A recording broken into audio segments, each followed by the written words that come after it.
Go to Streamlabs, I will keep the link in description.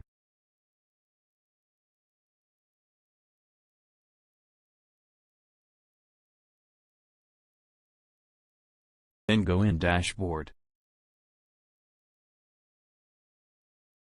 Now go in Alert box. Click on Subscriptions. Don't do anything with this. Just click on Launch.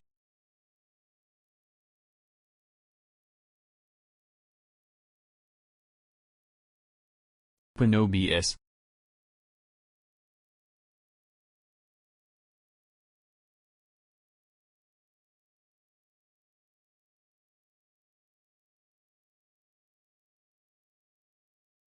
Go back to the site. Click on Test Subscriber.